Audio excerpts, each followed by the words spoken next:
Hi guys, it's Carly from the Poetry of Nice, and I have my weekly sales update video for Etsy and eBay.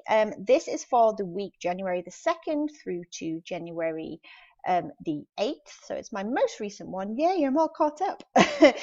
What I will do is I will show you what I've sold this week, first week of January, on both Etsy and eBay. I will let you know what I sold the item for. I'll do my best to let you know where I got it from and what I paid for it. And right at the end of the video, I'll let you know how much I actually made net profit for the week after all of the fees and cost of items and stuff has been taken into consideration.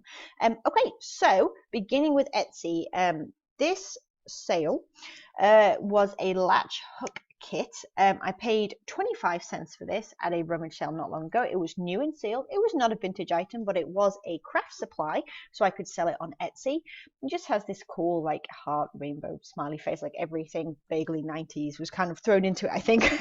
And it sold for $14.95. This pillowcase I picked up for 50 cents at a yard sale, obviously a Sesame Street one. All of your kind of favorite characters there. It's double-sided, no stains, nothing like that. Very good condition. So like I said, paid 50 cents at a yard sale, and this sold for $9.95, which is pretty standard for what I sell my character pillowcases for. And bear in mind, this is just one pillowcase. This mug I paid 50 cents for at at a thrift store actually, and it's like sort of this 1990s dare to keep kids off drugs mug, kind of cool. Like I said, 50 cents at a thrift store, and it sold for $9.95. A fanny pack, which is weird to say because that means something totally different to me. But I paid 20 cents for this Levi's jeans for women one at a rummage sale.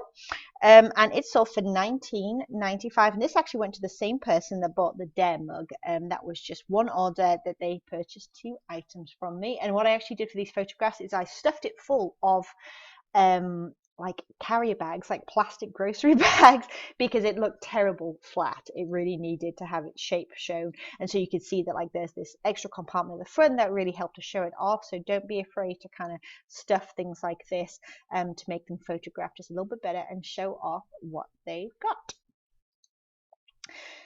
This was a very random pack of like tree candles. I had to do some some Google translation for that, but it's made in Western Germany, so we know it's at least from the 80s.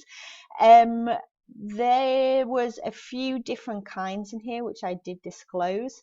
But overall, very cool piece, beautiful packaging, which to me was just like half the fun of it. I paid 40 cents for these at an estate sale, and they sold for $7.95. This book, it was actually from 1946. It was not a first edition, nothing like that, and it did not have its dust cover. It's just as you see it here, but it was in great shape. Obviously, George Orwell's Animal Farm, classic book. And I paid, I'm not sure, I can't find it anywhere in my inventory, which happens on occasion, but I wouldn't have paid more than $1 for this for sure, and most likely a lot less. And it sold for $19.95. This is a set of vintage Fisher Price, like they were nesting pots. This is like a squeaker on top. It's obviously a children's toy. And then there was like a mirror and rattles and all kinds of different things. They were from 1989. I paid 99 cents for these at a thrift store, and they sold for $12.95. And they were only up for about a month before they sold. This is a Hardee's mug, Rise and Shine Homemade Biscuits from 1986.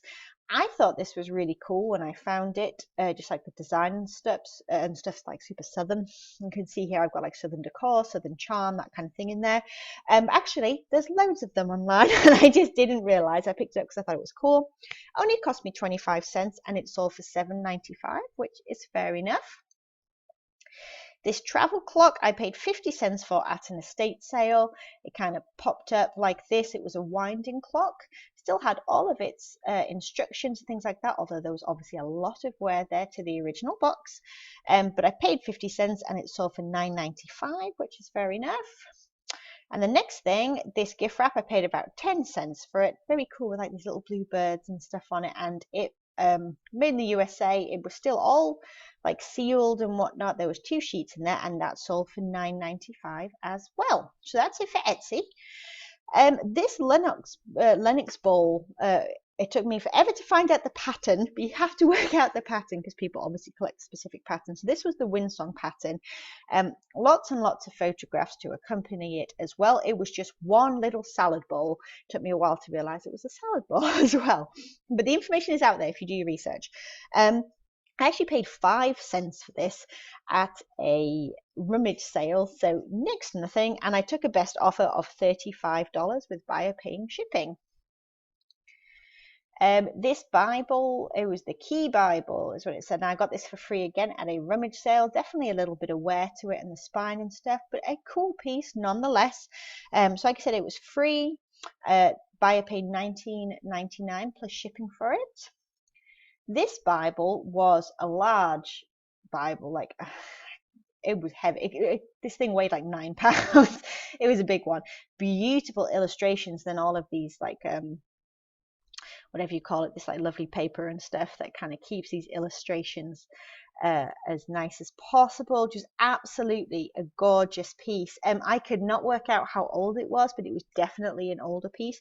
I got this for free at the same church rummage sale. I get lots of Bibles there because they have big boxes. They have to get gone by the end of the weekend. And even though they give them for free, I do donate to the church in lieu of that. When I check out, I usually let them round it up and stuff because, you know, fair's fair. But like I said, it cost me nothing and it did sell for $124.99 and buyer paid shipping. And last but not least, on eBay this week, this is something I would never buy again. So, you know, I totally overpaid for this. I paid $5 for this pair here, and they're called Muggamals. They're from the 80s, I believe. You see Daisy Duck up there. This cool, like, ice cream cone thing. And then there's like they're all on a picnic. There's Donald there as well. I took a best offer of $18 and buyer paid shipping. So after paying $5 for it, I didn't make too much profit there, probably around $10. I just wouldn't. I wouldn't pay that much for them again, that's for sure. And they took a little while to sell as well. But you live, you learn. Okay, so my gross profit this week for both Etsy and eBay was $321.48. And my net profit, so that is after listing fees, eBay store fees, PayPal fees, final value fees, and the cost of all of the items that I just showed you, which, by the way, was $9.74 total is what I paid for everything I just showed you. My net profit after all of those things taken into consideration was $280.62. And for anyone who doesn't know, I do this about 2 hours a day. I'm extremely part-time, at least when it comes to listing. I source maybe once a week. In the winter months, I've been doing it like once a month. I'm just going through like everything I've already accumulated and have stored away. But in the summer months, I do basically Saturday mornings and garage sales, rummage sales, that kind of thing. So extremely part-time. So, you know, it's not too bad. $200-300 a week for an hour or two a day is not too bad. Yes, so if you enjoyed this video, give me a thumbs up, subscribe if you want to see more. I do weekly sales update videos for both Etsy and eBay. And when I am outsourcing, I do weekly haul videos as well to share with you guys, and a few things in between as well about selling, mostly on Etsy since that's where I make most of my profit, and honestly it's the platform that I love. But yes, thank you guys so much. I hope you're having a lovely new year, and I will talk to you all soon. Bye.